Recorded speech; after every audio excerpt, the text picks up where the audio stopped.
All right. Hey, everybody. Today I wanted to share a new podcast conversation with all of you. And I'm just recording a short introduction because it was a slightly unique conversation in the topics that we dived into. So, the guest for this podcast was Sebastian Dienst. He is someone I came across online who was on another Awakening podcast that I've been on.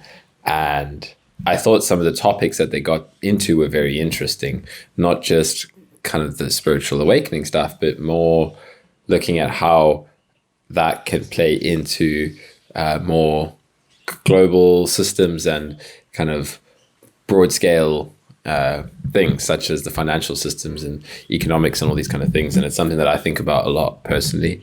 I have a background in economics before I got into all the meditation, healing, and awakening stuff. And I often, my brain spends a lot of time considering the implications of how these insights can play into future economic systems or where the world is going.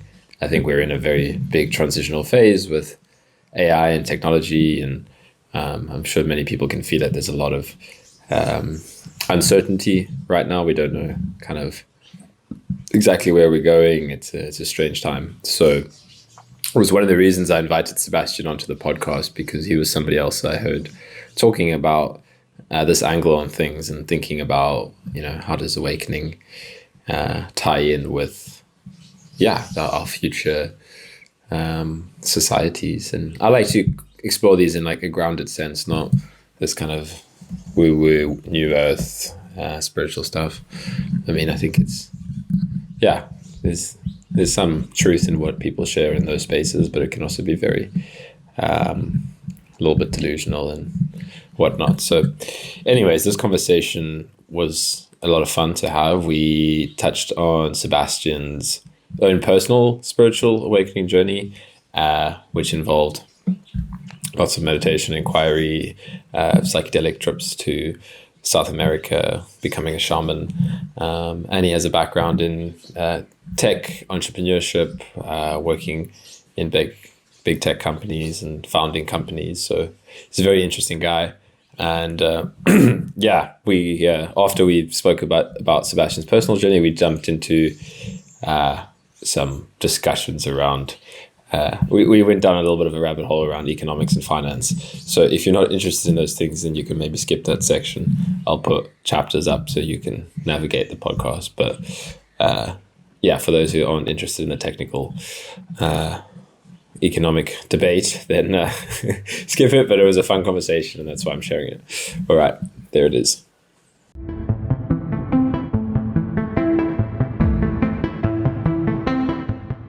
So I'm curious where the kind of thread of awakening, or whatever terminology you want to use, how did that play out in your life? Did you like get interested in meditation, or I'm genuinely curious, where did that start for you? Yeah, it started from a pretty early age. I was probably in my teenage years when I got interested in meditation. Okay. It was influenced by different factors. I would say my sister, I have an older sister who has Down syndrome. Okay. Played a significant role as well.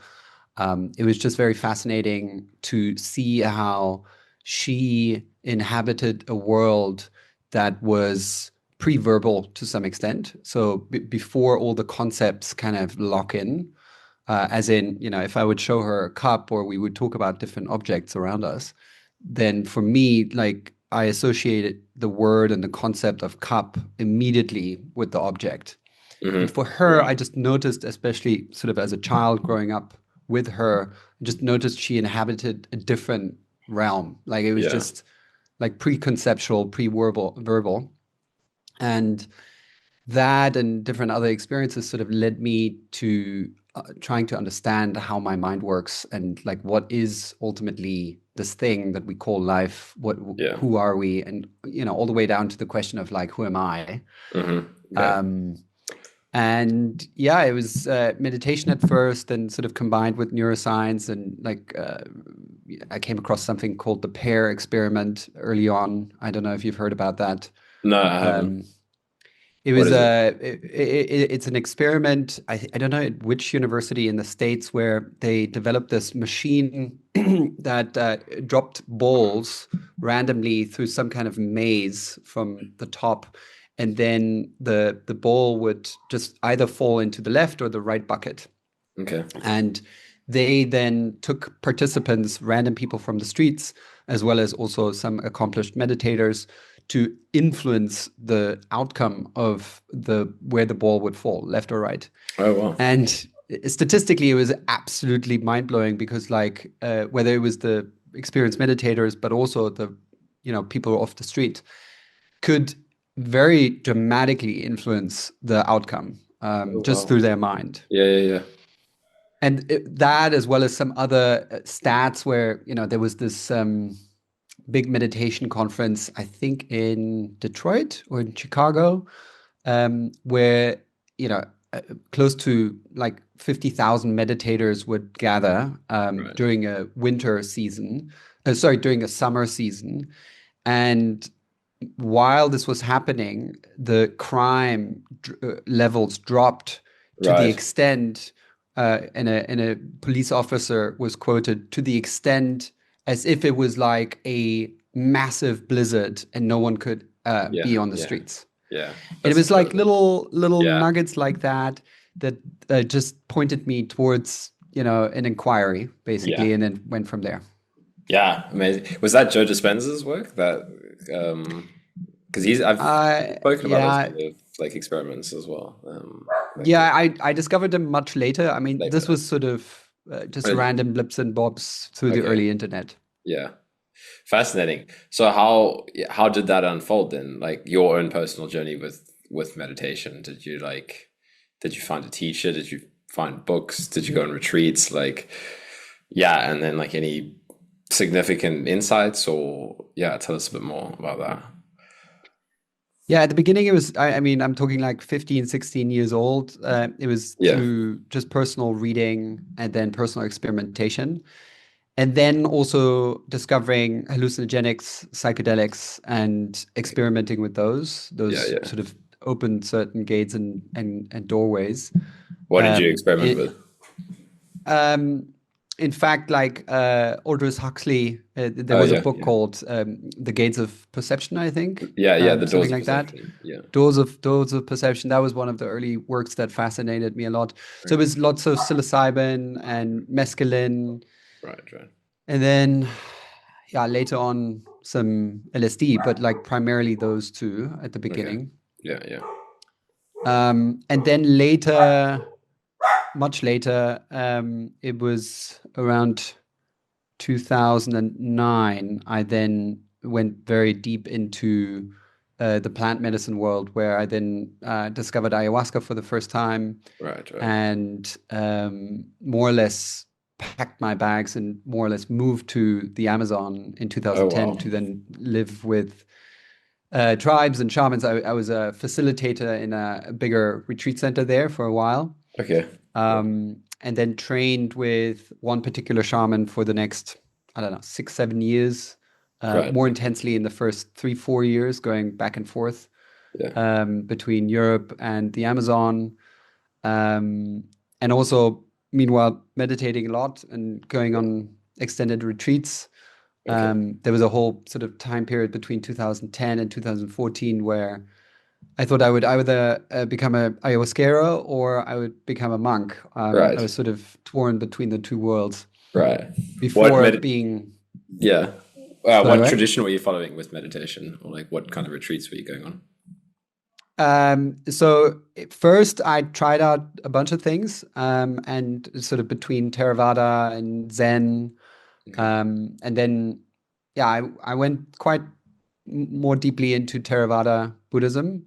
Right. Also spent some time in Burma, lived in retreat centers there, lived in monasteries, Yeah. and then later discovered Ramana Maharshi's work and Ah, nice. non-duality Advaita. Yeah, And yeah. that's, in terms of meditation practice, where I still land today, and Yeah. what's still stuck for me. Yeah. Yeah, fascinating. So did you Yeah, if you discovered Ramana's work, did like you have any experiential like I don't know, was there any big shifts or experiences or like insights that um shifted how you saw things like after that or like along the I mean obviously you're getting a lot of uh shifts in perception like from all the plant medicine work and those kind of retreats, but I'm curious like if something fundamentally um changed at some point or yeah, like was anything like that? Yeah, I mean, it's now 2026, so How probably long like ago was that when you yeah 15 years or so okay when yeah this very intense journey happened.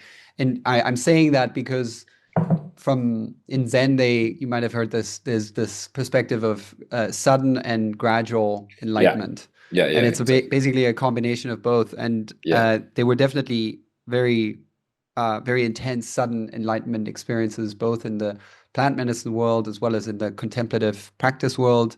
hmm But overall, looking back, it's like one gradual yeah enlightenment yeah path, which is, forever to some extent. yeah for sure Um, I agree yeah but like they were very, with regards to Ramana's work, um, it was very destabilizing for me because like I worked quite intensely with very um, like shamanic traditions, like right namely Chipivo. Lots okay of people know the Chipivo tradition, where a lot of black magic or yellow or red magic or whatever the color may be is oh right practiced. okay And I drank a lot of medicine with them, spent a lot yeah of time in ceremony with them, which to me now in hindsight was just very disorienting for my whole energy body because yeah their whole cosmology and psychospiritual makeup is just very different from our Western psychospiritual right makeup. right And therefore, I came back every now and then, and throughout the period, I was incredibly ungrounded and yeah unstable. yeah And then thrown into that, I came across the non-dual work of Ramana, but also there's like crazy people like I don't know if you know UG Krishnamurti. yeah yeah tell us So what other not non-dual Jay, but yeah because I've there's heard like of I haven't studied his work much but I've heard of like this UG as well yeah yeah I yeah. don't know I'm not Well, familiar yeah, I mean, like, funny stuff gravitates into your path as, different aspects of your psyche come yeah to the surface. And yeah UG Krishnamurti definitely a very, like, almost shock therapy style enlightenment teacher, which has, in my opinion, also a huge amount of shadow attached to it. yeah there's pros Um, and cons to it yeah but yeah, it was at times incredibly destabilizing, the yeah combination of this, you know, trapped energy from the medicine work and then put the like very sort of blow everything up kind of yeah non-duality the kind of real perspective. radical clear-cutting non-dual transmission yeah Yeah, yeah. in And fact and that yeah, alone I is was that alone is destabilizing without the plant medicine as well, you know. 100%.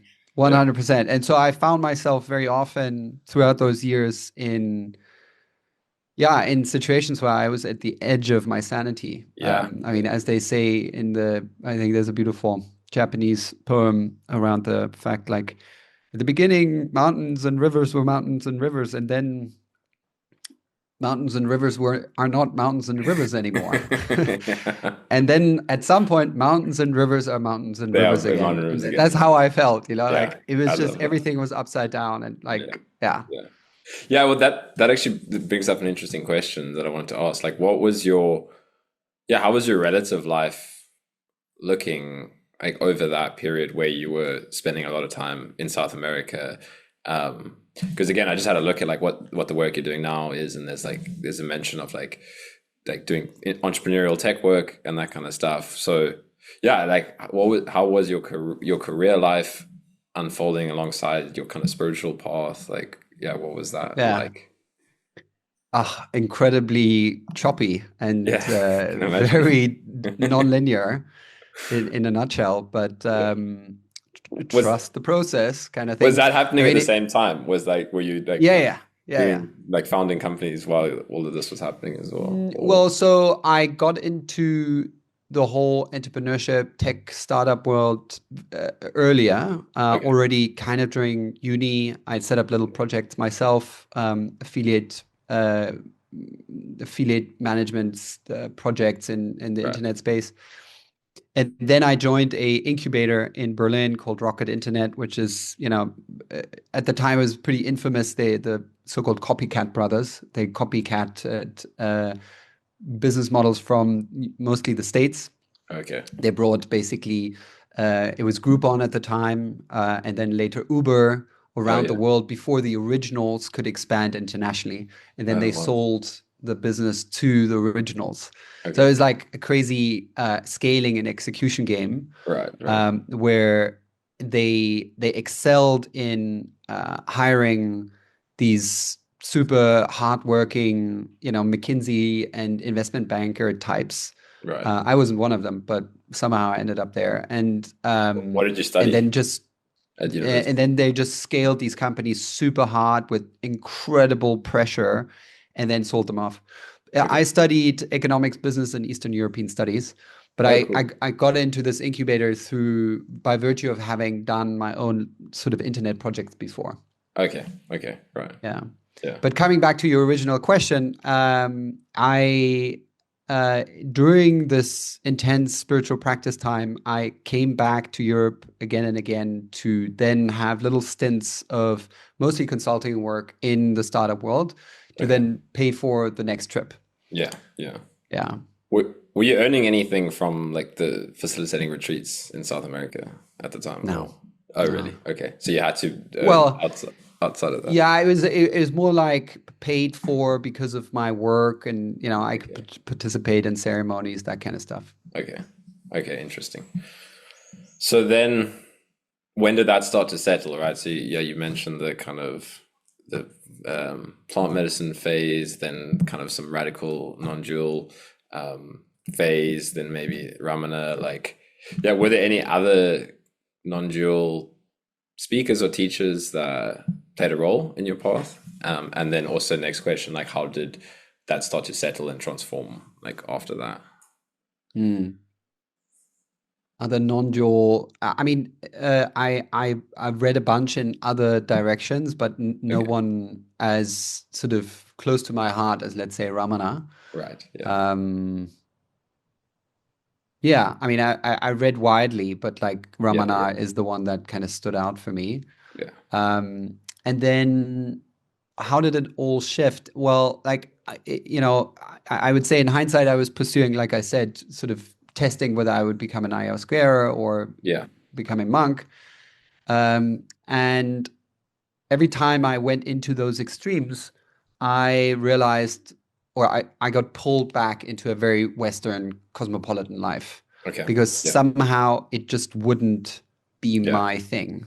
Yeah. You And it couldn't get took away a, from a it. lot of like trying and banging my head against the wall to realize, oh man, okay, I really have to find Yeah. my own path, which is sort of in Yeah. the quote unquote Western world, Yeah. but then integrating all the insights, experiences, and lessons. Hmm. And it shifted fully sort of in 2014, 2015. And then I moved back to then London Okay. and yeah, got into a different relationship or first time relationship in years, which was a very impactful experience for me. Hmm. And I went back into the tech realm a little bit, but infusing it with the insights around, I started at the time, I started a well-being project, which was at the beginning a conference. It was called Hacking Happiness, where I Okay. tried to sort of fuse the well-being, holistic health, meditation aspects with technology, entrepreneurship, etc. So lots of Hmm.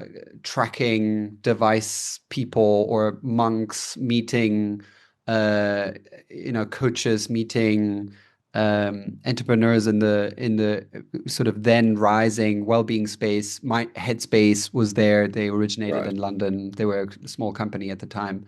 Right. Um, and then I went from there and sort of went back into this more cosmopolitan lifestyle. How was that experience of like trying to integrate the that with entrepreneurship and tech, and like what was that like? It was grueling. It was Yeah, incredibly hard to I come. can imagine. I would say in hindsight, I sort of crawled my way back into this more grounded, balanced life, Hmm. because I was giving it really very intensely Mm. over those 4 or 5 years prior. Like lots of ceremonies, lots of dietas, lots of intense fasting. I did one very long fast, which was, very pivotal.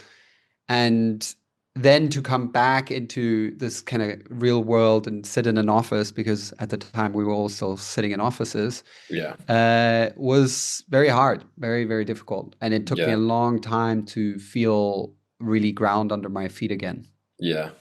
Was there anything that specifically helped you to navigate that, or kind of like, yeah, like any, I don't know, anything that helped you, I don't know, smooth that transition out a bit? Did you like still take short Yeah, retreats here and there, or like continuing like, yeah, how did you make it like more manageable for yourself? I guess I would say, all that spiritual practice brought up a lot of shadow and a lot Hmm. of trauma. Yeah. And it was the full confrontation and working through the Mm, trauma that helped me the most. that's a great And point. that happened primarily through this relationship that I just mentioned, Okay. where there was, it's usually the primary attachment wounds from father Hmm. and mother that need to be worked through. Yeah. And that unfolded over those years and made me feel more whole again, Mm, ultimately. yeah. Mm, Because like the wounds were so open and raw that, yeah, I could not work through them and, hmm. work with them. Mm. It's a great point you bring up. I think that's such a like it's how the path has to unfold to a degree, right? Where it's like we have these um whatever it is, the kind of transcendent phase, or whether it's a lot of meditation, a lot of plant medicine, a lot of um exploring in that realm, and then it's time for the like the shadow work, the trauma work, the which it sounds like it's the same for you, and it's kind of how my path has seemingly unfolded. It's like that happens in the life, but in relation to others, like that's the only way that those um like you said, those core wounds, it's like they're relational wounds, right? If it's from Mm. father or mother or other early childhood relationships, it's like it needs relationship to kind of work through that territory as well. Would you would Yeah. you agree? Yeah. Yeah, absolutely. They happen in the lived experience, like you just said, so that the small self or the child self that still holds the trauma, holds the experience, can relive it and reprogram the Right. almost neurochemistry around it to then, Yeah. be freed of it. Yeah, exactly. It needs to come up, um, yeah, so that it can kind of be seen in a different light. Like, okay, Mm. this is how like these patterns had to form at a young age, um, as a survival mechanism or as a protective mechanism. But it's like now it's Mm. time for it to like there's the awareness or the capacity to meet it in a different way, but something needs to pull it to the surface. That's it. Um, Yeah. yeah. So how did you navigate that? Like, was it just through the kind of relational dynamics of that relationship, or was there, um, yeah, anything around shadow or trauma work that was like helping you to explore that space or that phase of the Mm. journey? Well, that relationship was very instrumental. It Mm. brought really just the deep pit level of trauma and attachment dysregulation up for both of us. I mean, Right. you Yeah. probably might have had already a relationship where it's just this deep triggering of Yeah. the Yeah. existential piece, right? Yeah. Yeah. And if handled well, it can be such a deeply healing experience. Yeah. And for me, that was the case. And conversely, I had a very intense, prolonged work through and process with my mother Okay. on exactly the same piece, Oh wow. just flipped, and there was a Yeah. long period of us. Yeah. Yeah, it's something within me knew I had to really bring this up and bring Yeah. all of these things into the relationship between my mother and I, so Right. that we could metabolize, catalyze through them, Yeah. knowing that it would eventually bring us to the other side where we would Right. have a better relationship. I didn't know what the better relationship would look like and feel like, but Hmm. I trusted that that would be the case, or that's the hope. And now, probably 10 years on, it's absolutely the case. Like for Yeah. especially the last 3, 4 years, it took quite a while. So let's say Hmm. since 2021, 2022, things have been just really amazing between my mother and I, to the Right. extent that it just psychically feels like all this energy that was between us, in terms of resentment, false hopes, da da da da da da da, was worked through. Yeah. Wow. That's beautiful. So Mm. you like it's interesting. Did you just have an intuitive knowing at the time that that's like that because if I just compare it to my own path, like a lot of the teachers that I've found really helpful, because it's I guess it's like 10 years later, there's more out there online.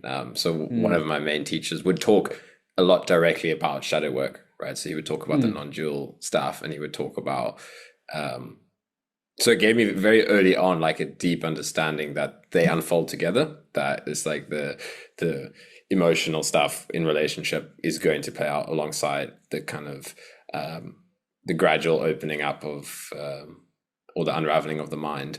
But like it sounds like for you, like it was it just I guess all of your kind of work in the plant medicine space and meditation for so many years, you probably just had a strong intuitive knowing or guidance of like okay, this is what needs to happen now, or is that what it felt like for you? Or Yeah, I mean, I don't even claim that that is the right thing to do. My right. wife, for instance, did very much the opposite. Like, she never Hmm. really confronted her mother or her parents with the stuff. It's also a function of like who the two people are, who the people Right. involved are. Right. In my case, this was the right thing to do. I also saw it as a real gift Yeah. to my mother. There's in business or leadership coaching, there's this concept of radical candor, where Hmm. you care personally and you sort of confront directly. It's almost like a matrix. Okay. And if you care personally and you confront directly, you actually have radical candor. If Right. you do one of the things less or the opposite, you don't care personally, then it becomes really muddled, and Mm. Mm. the I love relationships that. become really bad. And often Yeah. in Yeah. businesses, this is where really bad culture stems from, of Right. people not being candid enough. Yes. Yes.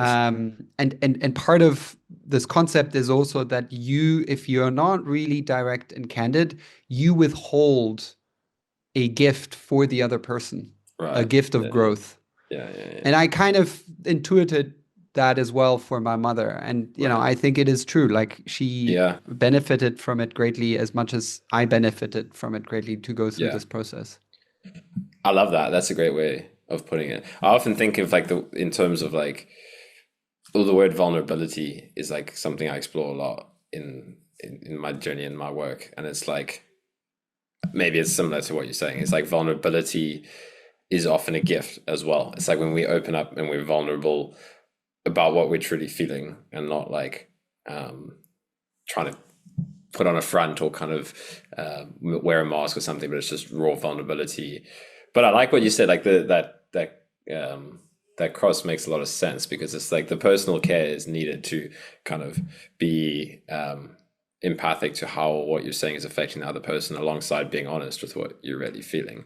Mm. But with vulnerability, just to close that point that I was making, it's like it's for me, vulnerability always feels like a gift, where it's like when one person is vulnerable, it opens up almost permission in the other person of like, okay, yeah, you can be raw and real as well. It builds a bridge of empathy. Exactly. Exactly, Yeah. exactly. And it's like, specifically if we're talking about like doing shadow work with people, it's so powerful. It's like, so I kind of host these like community groups or whatever, and it's like the more people open up and be vulnerable, it's just creates this like infectious safe space in a sense, where it's like when something is allowed in someone, it's allowed in somebody else, you know. So yeah, it's like you said, it's a bridge. It's beautiful. Yeah. Yeah. You might have come across nonviolent communication as I a have. concept. Yeah, Yeah. I've had a friend who's told me quite a bit about it. Yeah. Yeah, yeah. I mean, it's a similar concept. You lead with, instead of like, it's very helpful in business where Yeah. instead of confronting someone with an accusation or an implicit assumption that they did something wrong, you share how XYZ made you feel. Right. And Yeah. Yeah. that then builds the bridge of empathy where, like, when you didn't invite me to this meeting, it made me feel like I'm not seen in my work or I'm not valued. Yeah. Which then the other person is like, oh, shoot, this is actually not what I wanted to cause, Yes. Instead of Yeah. saying, you should have, or why did you know, whatever. Yeah. Yeah. Yeah. That's beautiful. I think it just brings to mind what's key in that is like you need someone that can at least, I guess, in the workspace, maybe get more of this. But I look at the younger generation, maybe, and like often if you're just vulnerably sharing how you feel, it can come across. Well, you need the other person to like meet you at a genuine level, if that makes sense. If it's like, Yeah. yeah, where it's like, okay, you made me feel this way, and then there could be like, I don't know, gaslighting Yeah. or anything where I don't know, it's just not like the emotion needs to be honored, if that makes sense. Where it's like, okay, I honor that I made you feel that way, and Yeah, yeah, yeah. yeah, like You that need kind of to thing. you need to feel safe to But open that's up in this there we way. go. That's the Yeah. point. Because I Yeah. feel like a lot of people shy away from communicating in that way because maybe you've done it a few times and then kind of Yeah. the other person is like, well, you shouldn't feel like that, and then that's like a horrible. Yeah. Yeah, then it's like, okay, well, I'm Yeah, not yeah. going to be vulnerable. It's something that requires training, and Yeah, like usually this kind of stuff can be incredibly disarming. As in, right. even if someone is Yeah, more critical or harsh, if they really see how XYZ they've done yeah, affected someone else, yeah, very often they are like, "Oh, yeah, okay, yeah. uh, It's true. I'm actually It's sorry." Yeah. yeah, and maybe someone might react like harshly in the moment, but usually, or like if they're kind of critical in the moment, usually it plants a seed of like self-reflection where it's like, oh, okay, like I didn't realize that acting in that way could make somebody feel this way, you know. So That's yeah, it. Yeah, exactly. yeah, it's a great point. Nice. So yeah, so then how, so I'll get to the deeper questions soon, which I'm quite excited to explore with you, but how yeah, so you were in London kind of doing this work, a lot of deep shadow work, and then yeah, how did it unfold? How did it continue to unfold from there? Was there any other kind of important direction changes or anything that came into your life or your path that kind of was like another breadcrumb on the road or anything else like that? Yeah. Well, I moved with that woman to the States, and I then took on a proper bigger role again in the tech space Okay. and brought a company that I had previously been part of to the States and Mhm. opened their market there. Okay. And there continued kind of the work with her and, kind of more shadow work-ish. But then I would say two things happened. One is I got introduced to a different kind of medicine work, which is more Santo Daime focused, Okay. specifically around a guy called Carioca. Have you heard of Carioca? No. And No. what's the medicine? Is it? It's ayahuasca. Okay, so it's ayahuasca, yeah. And he is just this incredible musician, Okay. sort of, insane powerhouse of energy, and Right. Right. they run these ceremonies in at night, but with lights on, and everyone's singing. It's Brazilian style. He's a Brazilian guy, and Okay. that had a big impact for me in terms of just opening my heart in ways that I had not known was Yeah. possible. And then coincidentally, then I was uh, connected and sort of brought together with my now wife, Okay. who was a person that I knew already at the time for several years. We had grown up together in Bavaria, not too far from each other. Our parents know each other for a long time. And that was a very magical, enchanted way of getting together eventually. Like Yeah. I effectively, I had a vision of us becoming a couple, and that she is my true partner in life Oh yeah. about a year prior to us actually getting together. Oh wow. That's Um, amazing.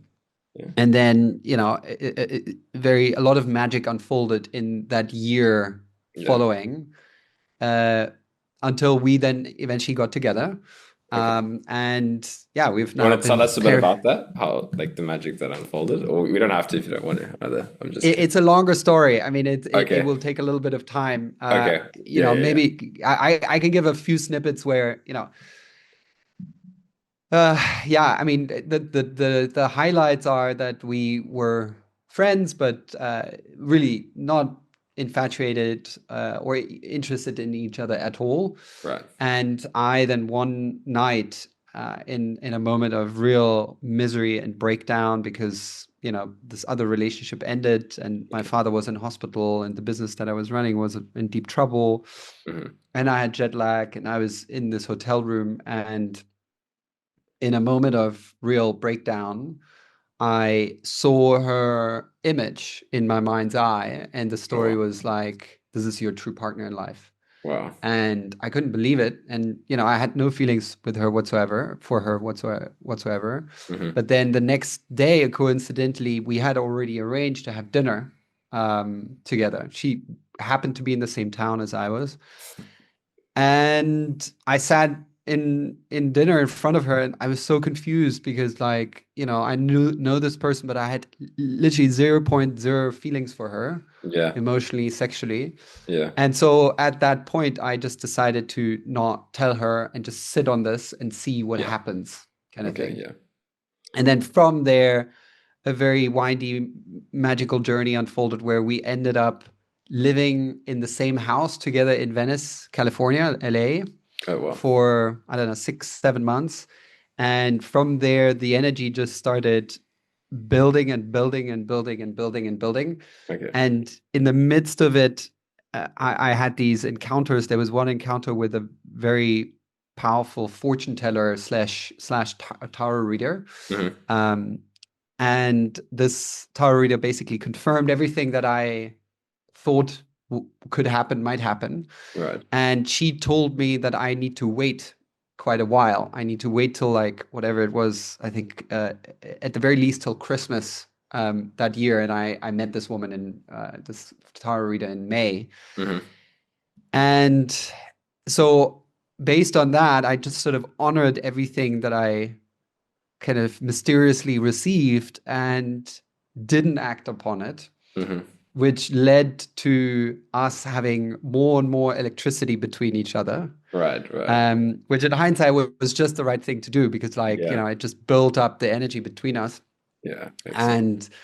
And we then eventually became a couple in Brazil at this retreat center of Carioca that I just mentioned Hmm. earlier, Yeah. after the second ceremony. And, it was just Yeah. Yeah. majestic and That's very, very beautiful. beautiful. Yeah. Yeah. I love those kind of stories. Thanks for sharing. You're welcome. I gave you the short version. Yeah. Yeah, I can imagine there's a lot more magic in there. Um, okay, so that happened, and then yeah, in the tech work that you were doing at that time, was it linked in any way with this kind of um, spiritual work at all, or like was it kind of just purely business focused and you weren't Separate. Yeah, separate? purely Okay, business. It was like a SaaS company okay, focused on local merchants. Yeah, okay, only from 2020, 2018 onwards, I then really actively again pursued to merge things. Okay. Um, Yeah. yeah. Okay, well let's maybe jump ahead a bit so we don't run out of time. Um, so then you merge things, and now you work like you work in that space, but kind of bringing this perspective into the business tech kind of founding space, like this kind of transformative coaching or spiritual. Yeah, is that what you do now in that space?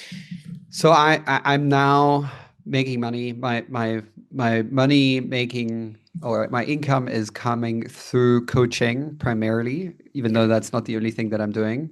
Yeah. Um, I coach founders and CEOs mostly of tech companies, sometimes also the management teams. And I would say my coaching is very much informed by my journey and like brings in shadow work, brings in parts work, limiting belief structures, etc. Yeah. I have yet to really formulate a spiritual offering Hmm. for founders. Okay. That might still happen. I Right. would like it to happen, but Yeah. mm, the reality of most, especially these kind of VC-backed founders, is that they are just like under Yeah. assault and Right. so under stress and fire, and their headspace is just somewhere else than Yeah. It's starting a big spiritual journey. it's not the um focus. Yeah, for sure. it's not the focus. Yeah. Yeah. Yeah. So that's what I do.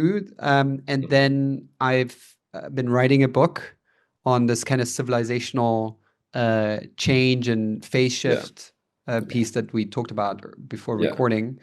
And then I am in the process of setting up a ceremonial candle venture with my Okay. wife. Oh, We cool. can also talk about these things, but this is Yeah. sort of Yeah. high level the areas of my focus. That's what you're focused on now, right? Yeah. Well, let's jump into the kind of civilizational phase stuff, which I'm curious to hear more about what you think.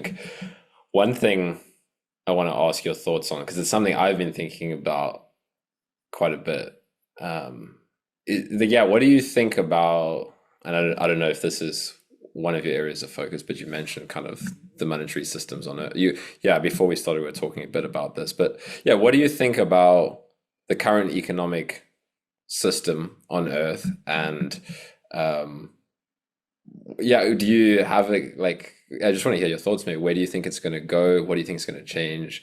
I've been thinking about it quite a bit. Like, if we're looking at if awakening is about reducing suffering in the world potentially and getting to know who and what we are, I see a shift in the financial and economic systems is quite tied in with that, but it's Mm. not clear as like what is the optimal outcome or the end goal. I mean, Mm. what do you think of all that? Yeah, it's a big question. I mean, I would say our global monetary system is very the base layer of so many things. Any interaction is facilitated. Yeah. Any process, any purchase of goods or services is facilitated by our monetary system, and Hmm. thereby has this huge also emotional, psychological, spiritual impact in our daily life. Yeah. And the way our monetary system is dialed in um, creates basically this sense of scarcity, the sense of Hmm. a huge discrepancy between rich and poor, Yeah. huge inequality, and overall the sense of like destruction, exploitation, whether it's Hmm. people or planet. That I believe is very much baked into our monetary system and Yeah. can be traced back to the global monetary system. You can obviously then from there go deeper into the human psyche and human nature, Yeah. but I've always been very interested in identifying the biggest levers of potential positive change and Hmm. impact, Hmm. and changing the monetary system would be one of the biggest levers in my mind of Yeah. causing positive Yeah. change in the world because it Yeah. has so many ripple effects and positive network effects. Yeah. And we can talk about more specifically how our current monetary system does all these things and how a different monetary system would look like. Yeah. Yeah, I agree with you completely on that. Like, I've thought about it a lot myself, and I agree. It's kind of like Marx. You obviously know some of Marx's like thoughts Mm. and ideology, and um, I feel like that was a lot of his thinking. Was just like a lot of it didn't ultimately work out in the end. So it's not like it's capitalism or socialism is either the answer, but um, I for some reason some of his ideas just popped into my life recently, and it was the idea that a lot of the reasons that the human acts, in selfish ways is as a result of, this a survival based system that we're living in, right? It's like we operate from survival because that's it's just natural if living in like a capitalist society or community. So I guess what I'm most interested in hearing your thoughts on is like what can we do, like what looks like a way forward from, because I already agree with you like on that it's one of the biggest levers that we could pull to kind of have a positive impact in the world, and that there's already multiple reasons that it's not that it is contributing to suffering and all this kind of stuff. But yeah, what I'm wondering is like what are some of the solutions going forward, if you have any thoughts? Yeah, I mean, I think it's a Winston Churchill quote where he says, capitalism is the best out of all these Yeah, bad options. yeah, I'm not necessarily against capitalism. I don't see an alternative to capitalism. yeah. What I am definitely against is central banking, Right. as in the Fed or the ECB in Europe, etc., having this inordinate power to issue new currency units and thereby continuously devaluing our worth, our wealth, Okay. and thereby stealing away our time because our Hmm. time in labor is then translated into monetary assets or wage. And Right. by having constantly this being siphoned away through inflation, Hmm. they're basically stealing our time. Right. And it doesn't have to be this way. We don't have to live in an inflationary paradigm. Yeah. It's just the way that everyone on planet Earth at this point, unless you're like 100 years old and you lived pre, World War One almost, um, we have all been brought up in a fiat monetary system, Hmm. which is untethered to anything like a hard money standard like gold at the time. Pre World War One, we were on the gold standard, Right. which also coincidentally the sort of golden age, which was I think between 1880 and then 1910, is considered one of the most prosperous, most innovative um, time periods of humanity because we had this secure monetary base layer Hmm. that ensured people could trade among each other. You had this kind of global standard, but also you knew that your labor and your monetary value would increase over time. It was a deflationary world. Right. So, meaning in very simple terms, there's something called time preference, meaning if you and I know, not maybe we don't always think about it, but we kind of just in our bones know that our $100, euros, whatever it may be, is worth less tomorrow or worth Hmm. less next year. Hmm. And because of that, we are implicitly incentivized to spend it Right. instead of save it. This is a virtue of the inflationary Yeah. monetary system that we live in. If the money was worth more tomorrow or more next year, and we just knew that as a society, we would all be incentivized to save. Hmm. And so much happens from there because we're all incentivized to spend. Consumer society emerged. All this like environmental destruction can be to some extent traced back to the fact that inflation is baked in. Right. There's other aspects. The fact that we have all these wars, you can Hmm. look. there's like certain charts showing the prevalence of wars around the world, and it absolutely spikes. Like more specifically, deaths in war. That spikes obviously from World War One onwards, and from there, constant, spikes of people dying in war. Yeah. Why? Because from onwards, in World War One was the first time that governments decoupled the money supply from gold at the time, Right. and could thereby just print as much as money they wanted to go and wage war. Hmm. Like the entire wars of the last, say, 25 years, since 9/11, could Yeah. not have been financed by the US government if they couldn't have printed more dollars. I think it was like somewhere around Yeah. 6 to 7 trillion US dollars that were spent on these different wars in Afghanistan and Iraq, etc. That was only possible through money printing. If Yeah. they would have taxed or asked the populace to pay more taxes for these wars, they wouldn't have happened. Yeah. No chance. No chance. Yeah. And then on top of it, you have the fact that the way money is being issued, which happens through central banks, then into financial institutions and other banks, etc., it means that those who are closest to the money printer, which is banks, financial institutions, and large corporates, and then high net worth individuals, they receive this money first through the cheaper loans that Right. are being issued. And Right. where Yeah. do they put the money? They put it in real estate, they put it in the stock market, etc. And then they see the value of those assets rise, which means those closest to the money printer see their assets rise, whereas those that are just wage earners see it last. Often the wage doesn't increase nearly as much as the assets increase. And conversely, the purchasing power of their wage decreases because of inflation. Right. So this gap widens more and more because of the mechanics of how the money is being issued.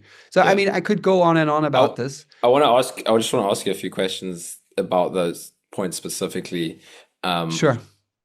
because yeah. So if we look at inflation, is that's kind of what you're saying is like one of your core issues with the monetary systems is kind of the inflationary system. But if we do, you see a deflationary system as a deal? Because the problem with that is then because we did economic, I did an economics degree at university, and we kind of modeled all these kinds of things, and um, I mean, it de-incentivizes investment in labor, but there was always like an inflation kind of unemployment trade-off where it was like if we go for a deflationary environment, then the businesses are Would default on their bank loans and we would have a depression. yeah, and also there's like less incentive, like there's less money flowing in the economy as well, Yeah. right? So Yeah, then yeah. it's kind of then there's going to be higher unemployment because it's not the incentive for the business is not to employ more people. So then businesses are going to kind of people unemployment is going to go up because of the deflationary environment. So like, what do you? Yeah. Yeah. That's a good point. So I would start by just stating that we live in a naturally deflationary world. Just Okay. think of the devices that we're using to make this happen. Yeah. Like the price of my laptop, something that is this powerful that I'm using today would have been, 10 times that Yeah. 10 years ago.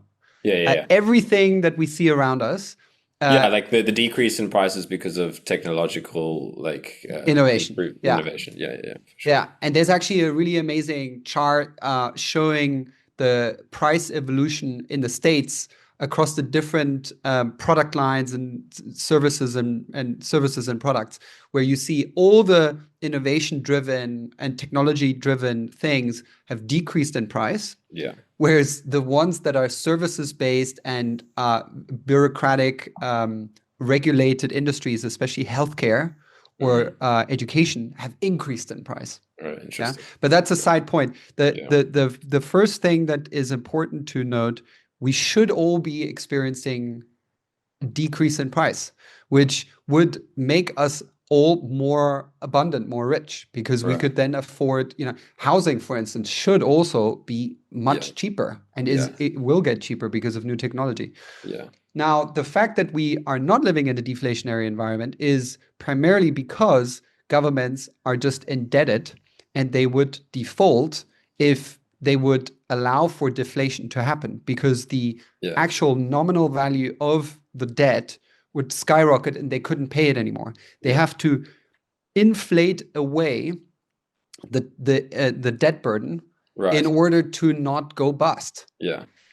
I've But to your prior point, if you really play it out and you imagine a world that is truly deflationary, there is still bank loans, and you would just price them differently. They would be probably priced higher. They wouldn't be at like 1-2%. They would yeah. probably be at 6-7% or whatever it may be. Yeah. But you would have a natural, like, adjusting market, because like it would be a truly free market, which isn't meddled with, because whether it's monetary intervention or other forms of QE, etc., it's all just trying to avoid um, or stimulate the economy, and thereby bringing us into these boom bust cycles.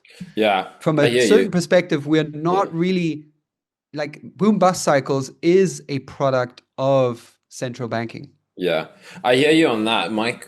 Wouldn't it just be like putting the cart before the horse, or whatever, in the sense that now the I mean, income is going to be lower, right? If we're in a deflationary environment, the income from goods, if prices are trending downwards, like salaries are going to be lower. So I'm just questioning the point of, like, it would naturally lead to a more abundant society. Like, if the price of housing is lower, if the price of goods are trending downwards, is that going to lead to a more abundant society? But then the downstream effect would be like businesses are going to pay their employees less because they're going to be making less, because do you get what I'm saying there? So, like, I see what I'm saying. I see what it's you're it not saying, just and like just we're working around, so like, well, like goods will be cheaper, but salaries will be lower, so it's the same end result, whereas, we like, we cannot really, like, no one can really tell us like what the deflationary world would actually look like. yeah. However,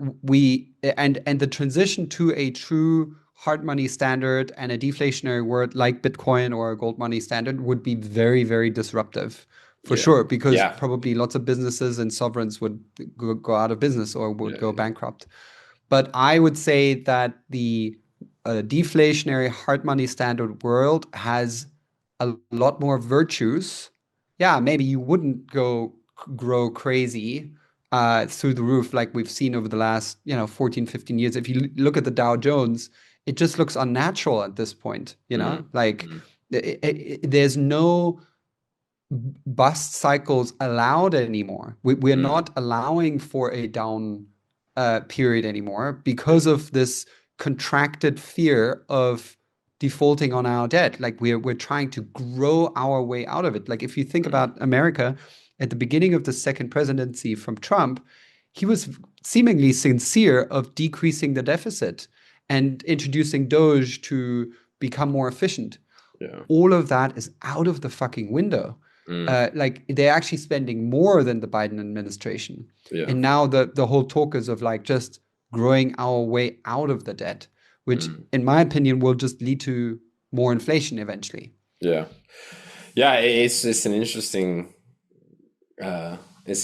problem. There's two thoughts that come to mind. One is, my economics is a bit rusty, but there was an idea that really resonated with me, that I don't know if you've come across modern monetary theory at all, which is kind Yeah. of this, yeah, like, I'll probably um, explain it incorrectly because I haven't read about it in a while, but there was something that really resonated with me about that, in the sense of that um, there's a whole bunch of like, I think Japan's economy is a good example of this, where there's this kind of massive fear about paying debt back to the central bank, Yeah. when we could just write off debt. So this is, I guess, almost the opposite to kind of your idea, which is maybe the fear of that is it's going to lead to rampant inflation, right? If we just kind of print money and then write off the debt. Um, I can't remember the solution, but there was some scenario in that it made sense to me in that it's similar to the way that Japan do it. I think they have one of the highest debt to GDP GDP rate ratios, yeah. GDP ratios, and it's working. Like It's not working ananymore. well, It's maybe not it's not working working. anymore. I guess I haven't kept up on that. It seemed to be working for a while, and Okay, people were like, "Oh, okay, modern monetary theory is kind of right. working." But in the last, especially 2, 3 years, the 10-year yield of their bonds, Mhm. their sovereign debt, has Mm, been going through the roof. It's gone actually parabolic, right. and if it goes too high, there's a real issue of them refinancing their already massive debt on much Hmm. higher interest rates, and Right. then eventually going bust because Right. a rise in interest rates of those 10-year yields basically shows that investors are not confident anymore that Mm. the government can repay Yeah. those interest rates. Yeah. Sorry, those dividends, not dividends. Yeah, those debt repayments. Repayments. Yeah. Yeah. Yeah, and yeah, I mean, we're getting a little bit lost in the woods. I'm not claiming also that I'm a monetary theory expert. Yeah. It Yeah. Yeah. is to me very fascinating to study as an object because, like drawing this all the way back up to civilizational phase shift, I believe that if and when we are entering even choppier territory than it is already now, the straw that breaks the camel's back will be our financial system. Right. And, Yeah. if and when, for instance, the dollar would go into a hyperinflationary event, Yeah. it is it is an unprecedented it would be an unprecedented event because we've never had a global reserve currency hyperinflate, and the ripple effects across every corner of the world into every sector into every house would be felt. Mm. And that's why I'm trying to understand this Yeah. piece as best as I can in order to anticipate it. Yeah. Yeah. No, fair enough. I guess I'm just that's why we got lost in the woods a bit. I think it's because I'm genuinely curious about what is the um yeah, like I agree in the sense that I think there will be uh because you talk a lot about we didn't even get into this yet, but like the cycles of nature, right? And how there is Mm, usually a falling apart as part of a transformational phase, or like if we look mm, at kind of wildfires in the forest or something like that, where and that's probably going to be the case on this. Who knows? I mean, we can't accurately predict it, but like in some senses, with our current economic and financial systems, like there will have to be a lot of falling apart. I guess the other thing, which is can be a big catalyst in this, is obviously the long term effects of AI. Like what effect is that going to have on the economic systems and the workforce, right? Like maybe that mm. could even be the first catalyst event before like a runaway with the dollar like inflating. It could be, what is the workforce? How's the workforce going to be affected by continual innovation in AI?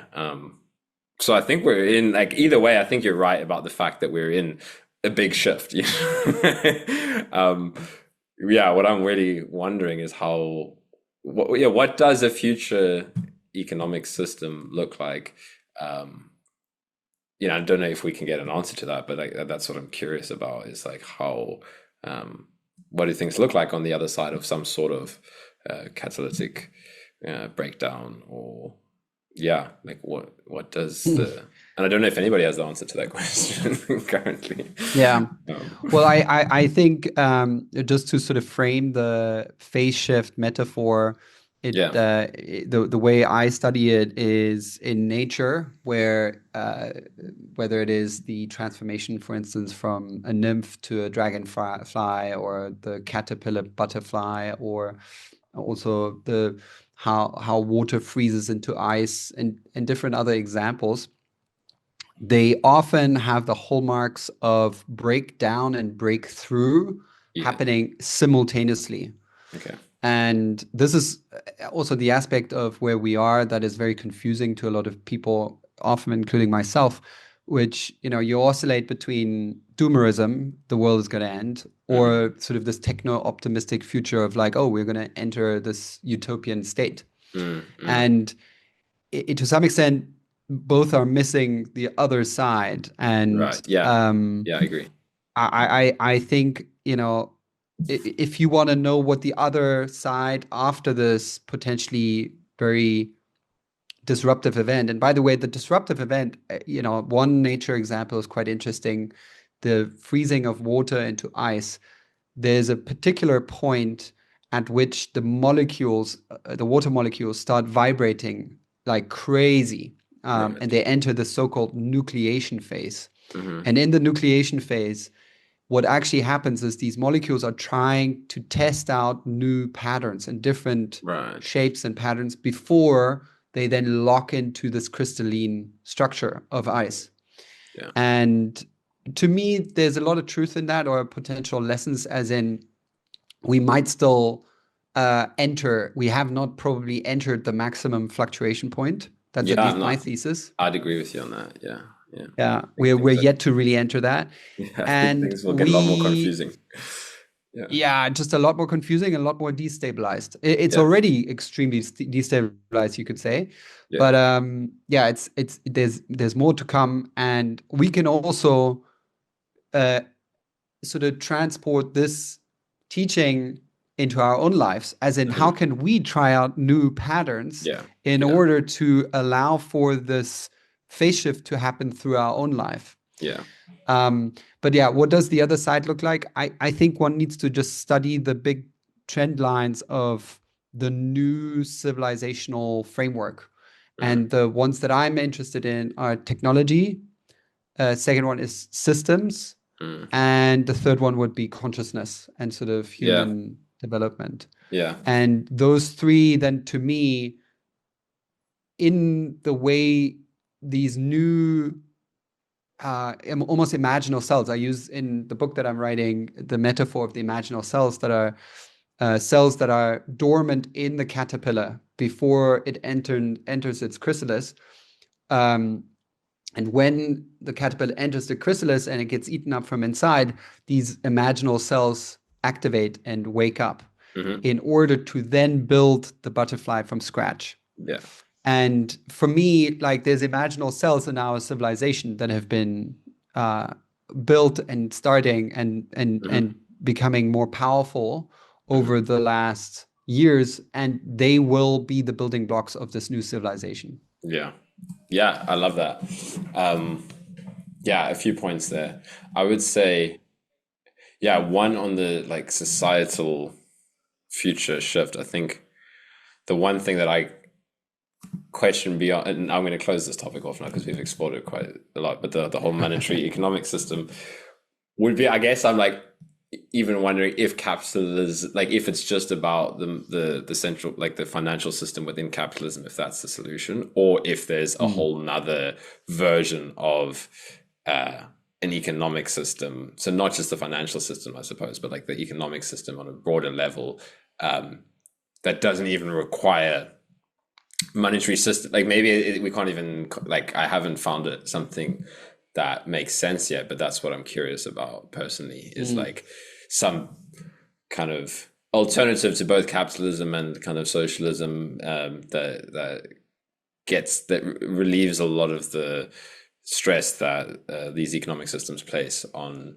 because neither have truly worked to the degree that it creates a capitalist, like, to go back to that Winston Churchill quote, capitalism seems to be the best at the moment, but maybe there's something else. So that's what I'm curious about on that level, is like maybe.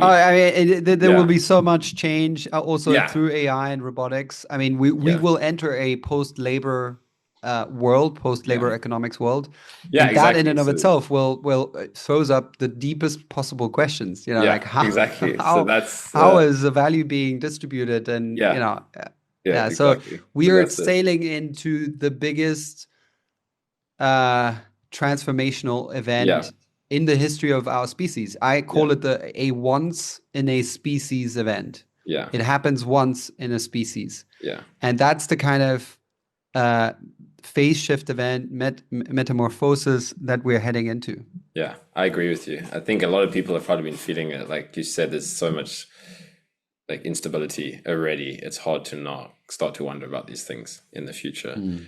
One Mm. more point I wanted to make, though, which I really liked what you said when you used that metaphor about the caterpillar and these kind of I can't remember the exact terminology you used, but there's these kind of cells coming online that were Imaginal discs, they're imaginal. called. Yeah. Yeah.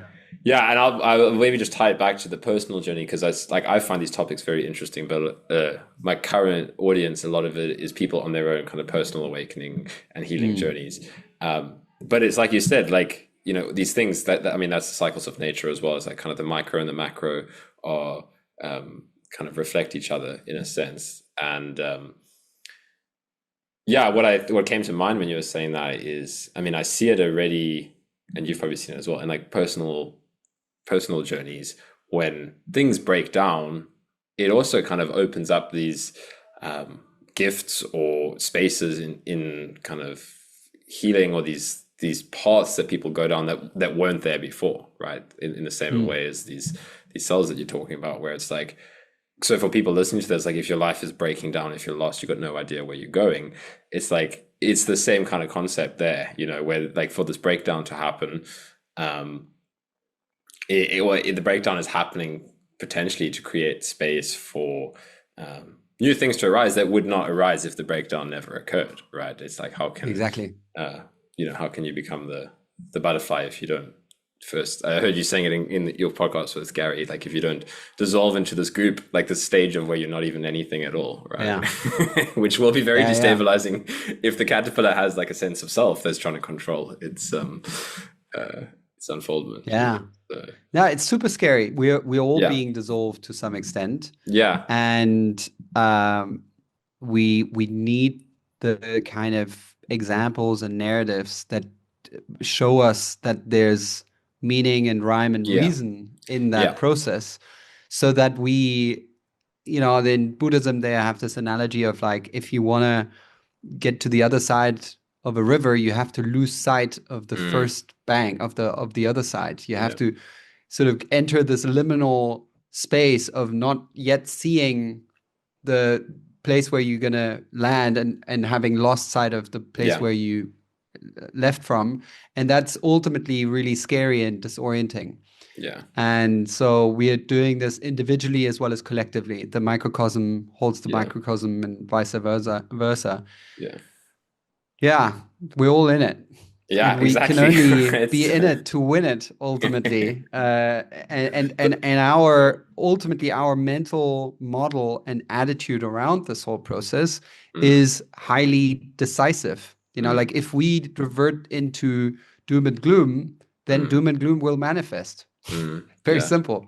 yeah, yeah. Well, I like the way you put it earlier because I completely agree. It's like both needs the other, right? You can't have this like delusional, um, idealistic idea of the future without.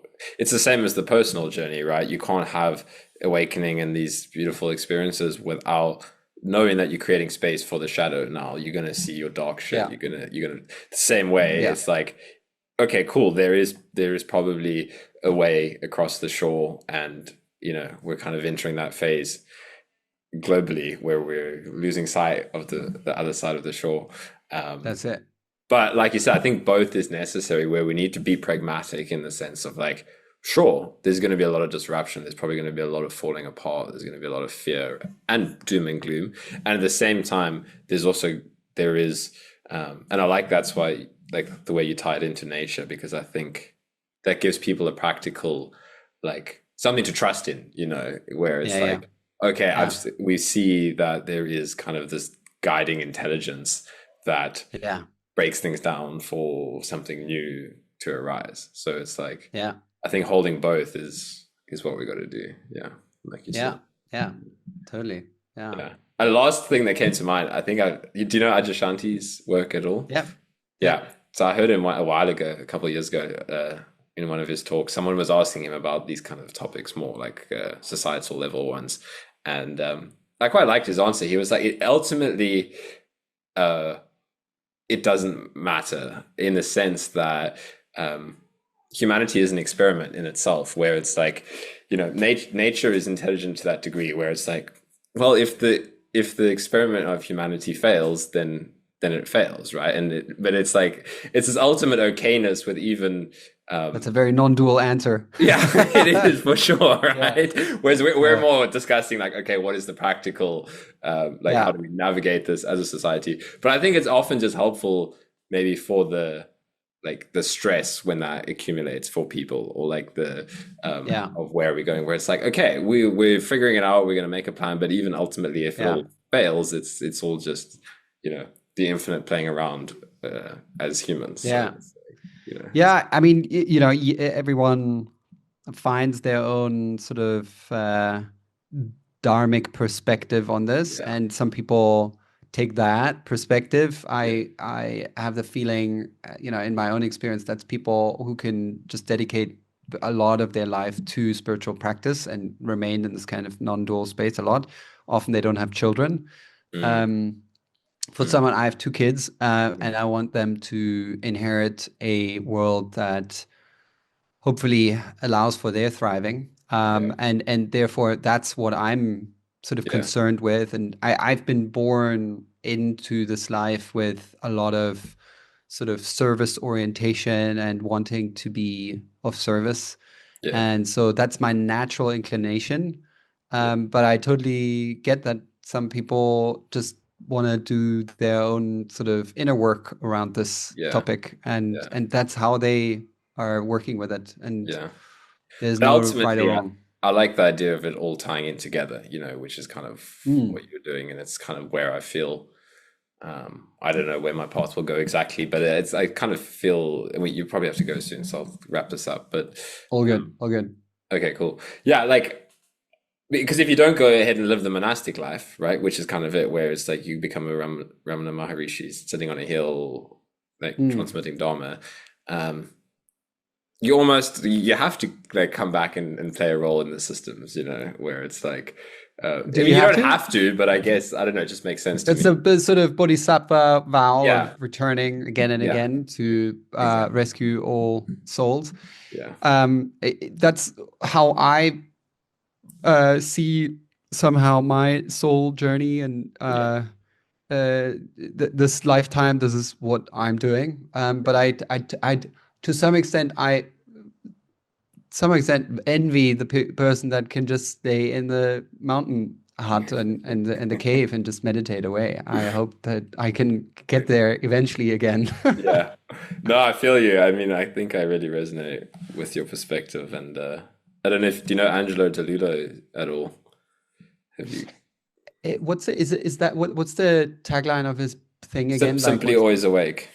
Uh, Yeah, it's funny. Like a very good friend of mine has been to his retreats. okay, I have yeah. not engaged with his work. No. Okay, he was like when I referenced like a teacher earlier, he's been like my main teacher, like somebody I Oh, found great. kind of early on, and I found his content very clear and balanced, and he kind of walked us like he said at some point in his path he felt this like he really wanted to go and just live in the mountains and meditate and kind of sit in these kind of insights, and yet Yeah. something intuitively in him was like that's not what you're meant to do in this lifetime. He's like Mm, you're meant to go mm. and like live. So he works as a full-time as an anesthesiologist, so it's not like, but it's still the same in that like he's not thinking about what's the word, like his profession isn't directly related to these kind of questions, but it's still the same thing of like this life of service and kind of engaging in the And also just chopping wood and carrying water yeah, kind of exactly. thing. what do they Yeah. what do they call it in India, like the householder life, right, as The opposed to householder life. the Yeah, yeah, householder life as exactly. opposed to the monastic life. Yeah, and I think I'm sitting at that crux where part of me wants to go and kind of live in a monastery, but at the same time, um, I feel a similar thing, and similar to how you said your story went, where it's like kind of life kind of keeps on not letting you get away from from the Yeah. Western society. Yeah, Yeah. yeah, Yeah, there's amazing. Well, a unique gift that you can then weave through your experiences, through your gifts, through Yeah. what you've learned through your Yeah. path, and bring it into Yeah. this more Western setting, which I Yeah. think you're already doing. So just Yeah. Thank you. taking Yeah. one step at a time. Yeah. Yeah, exactly. And that I get maybe like a final point is like, I think that's what it's really, that will lead to also we'll make more sense of what the more down the road, bigger kind of shifts are going to be, the more that people engage in the personal transformation work, like kind of like what you're doing, where Mm. it starts off with just, I guess, helping founders kind of reduce their stress or whatever, like kind of find balance in that life. But I feel like, that's the global shift where we're going, is the more Mm. that each individual starts to go through these kind of transformational experiences. It's like if we're all the little cells, right? Like as each Mm. cell starts to wake up, then it also starts to, the clarity will probably start to emerge of like, this is Yeah. more thought is going into the same thing, and it's going to be like, okay, this is where we're going. So I mean, it's all so intricately intertwined, like beyond our mind's imagination of like how this is all unfolding. we can Yeah. Yeah. we can think about it, but yeah, ultimately we'll see where it goes. Yeah. Amazing. Well, thank you. That was a really fun conversation, and yeah, I appreciate your Likewise. time Thank and you. exploring these ideas with me. Thanks, Sebastian. Likewise. Thank you very much for having me. Yeah, you're welcome. Last point, if people want to work with you, you kind of mentioned it a little bit earlier, but what are your current offerings? I'll put a link to your website below. Yeah, just reach out via my website, or Instagram is where I often publish some videos. And Okay. it's my Instagram handle is Basti Dienst, Okay. Basti Dienst. Perfect. I'll put your website and your Instagram link at the bottom of this video.